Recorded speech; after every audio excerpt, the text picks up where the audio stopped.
Delhi tablet আর খাওয়ানো যাবে না, কেউই দিল্লি ট্যাবলেট আর খেতে চায় না, সবাই এখন ঢাকা বাংলাদেশ নিয়েই জি। চিন্তা করে।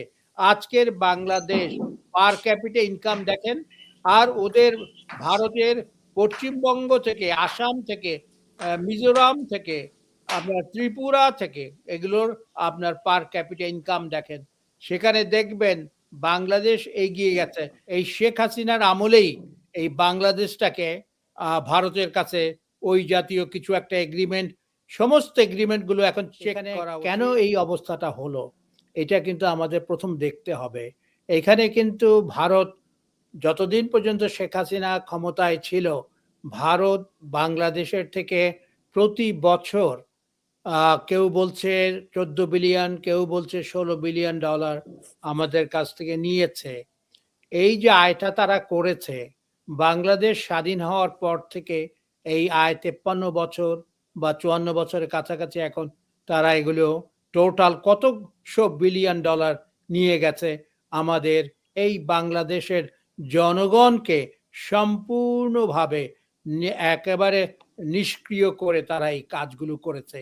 এবং ক্ষমতায় থাকতে হলে হাসিনা বলেন আর যারাই ছিল, তাদের ভিতরে যেই জনগণের প্রতি যে একটা সম্পর্ক, সে আত্মিক সম্পর্ক, সেটা তারা ভুলে গিয়েছিলেন। আজকের দিনে যেই বিশ্বের কথা হচ্ছে, যেই সারা বিশ্ব বলেন, বাংলাদেশ বলেন, ভারত বলেন, এটা একটা তৈরি শেখ হাসিনার। শেখ হাসিনা ওখানে যাওয়ার আগেই উনি বুঝতে পেরেছিলেন, কিছুদিন 2-4 দিন আগে উনি পুরো ভারতের সাথে রেগুলার ডেইলি, আমি যতটুকু বুঝতে পারি, ওনাদের একটা সম্পর্ক ছিল, এবং এইটা আগে পূর্ববর্তী যারা ছিলেন তাদেরও সম্পর্ক রেখে তারা দেশ পরিচালনা করেছে। কিন্তু এইটা তো দেশ পরিচালনা নয়। আপনি যখন একটা দেশের সার্বভৌমত্ব অপরের উপরে নির্ভর করে দেশ চালান, আপনি তো দেশ চালান না, আপনি তাদের একজন পাপেট সরকার। সেইটা শেখ হাসিনা পুরো মাত্রায় করে গেছে। এবং শেখ হাসিনা একটা জিনিস স্যাটিসফাই করার চেষ্টা করেছে, অন্যদের চাইতে বেশি ভারতকে। এবং আমার যতটুকু ধারণা, এই শেখ হাসিনার আমলেই এই বাংলাদেশটাকে ভারতের কাছে ওই জাতীয় কিছু একটা এগ্রিমেন্ট, সমস্ত এগ্রিমেন্টগুলো এখন চেক করা উচিত। বর্তমান ইন্টারিম গভর্নমেন্ট, আমি বলবো যে প্রফেসর ডক্টর মোহাম্মদ ইউনূস এবং তার যেই আছে ইন্টারিম গভর্নমেন্টের অ্যাডভাইজারি বোর্ড, তারা সব মিলে কি কি এগ্রিমেন্ট করেছে, এবং এই যে মংলা এবং এই যে আমাদের আপনার চিটাগংয়ে যেই আমাদের যে পোর্ট, এইগুলির ব্যাপারে যে এগ্রিমেন্টগুলি হয়েছে, এবং এছাড়াও এই যে আপনার বেলুনিয়া একটা জায়গা, যেই জায়গাতে আমাদের ইয়েরা যুদ্ধ করেছিল সেই 71-এ, সেই বেলুনিয়ার ভিতর দিয়ে আপনার পুরো চিটাগং পর্যন্ত যে একটা করিডোরের মতো অবস্থা, একটা আছে, একটা রাস্তা আছে, সেইটা ভারত পুরো মাত্রা এটা নেওয়ার জন্য একটা এগ্রিমেন্ট আদভানির সাথে মানে হাসিনা করেছে গোপনে। তা আমার কথা হলো যে হাসিনা যত কিছু এগ্রিমেন্ট করেছে, কোনোটাই কিন্তু পার্লামেন্টে নেয়নি। তারও আরো একটা কারণ আছে, পার্লামেন্টে যে মেম্বারদের জানিয়ে তাদের কাছ থেকে ভোট নিয়ে তারপরে সেনা জনগণকে জানিয়ে তারপরে এগুলো দিতে হয়, এগুলোর সাথে এগ্রিমেন্ট করতে হয়, সেটা সে বাইপাস করেছে। বাইপাস করার কারণ হলো যে Hasina is the part of chief minister, not বাংলাদেশের। Bangladesh is a sovereign country. Hasina সেটা মনে করে নাই। যদি মনে করে থাকতো, তাহলে সে আজকে ওখানে যেয়ে পালাতো না, এবং সে এখানে ভালো করে কাজ করত এবং জনগণের সাপোর্ট নিত।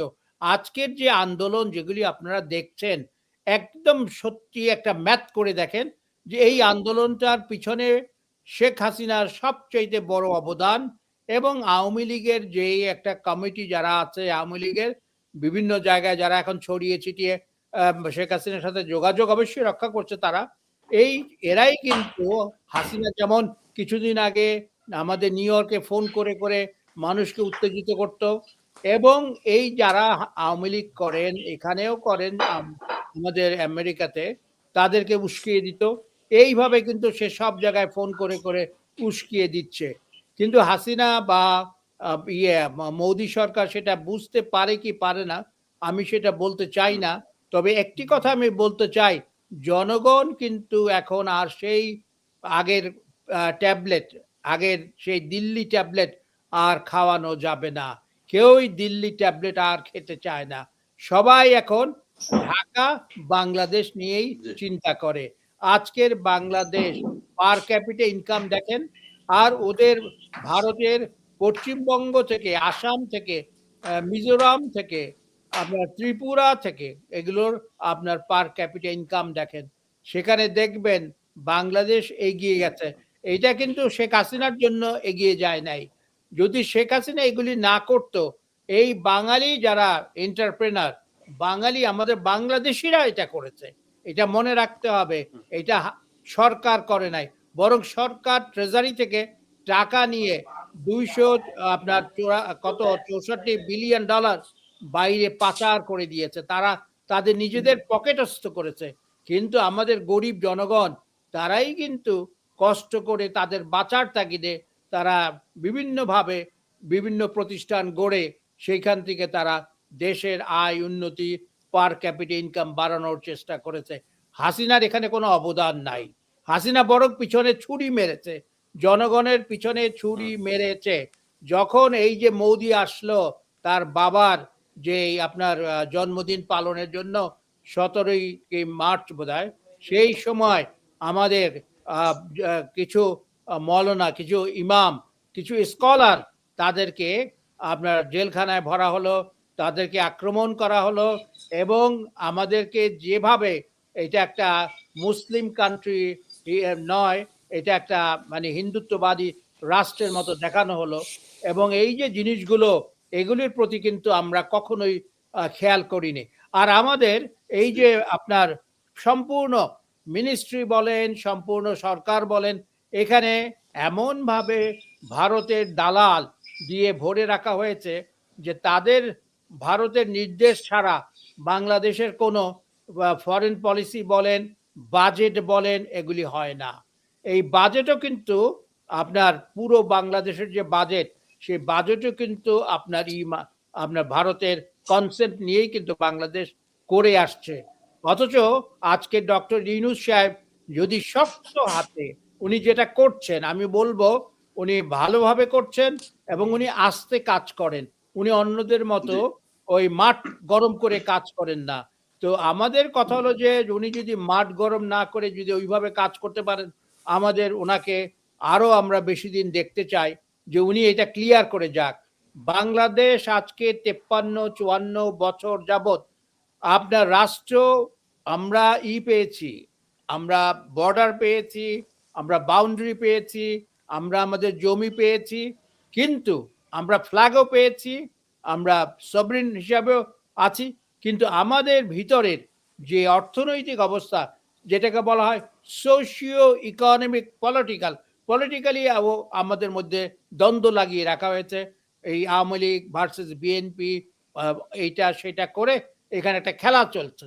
এইগুলি যদি না বোঝা যায়, তাহলে না বুঝতে পারে, আমাদের জনগণকে এখন বুঝতে হবে, জনগণকে এখন একত্রিত হতে হবে, জনগণকে ইউনাইটেড হয়ে তাদেরকে সকলের সাথে একত্ববোধ হয়ে সে আমরা একটি কথাই বলি, এটা 92% মুসলিম কান্ট্রি।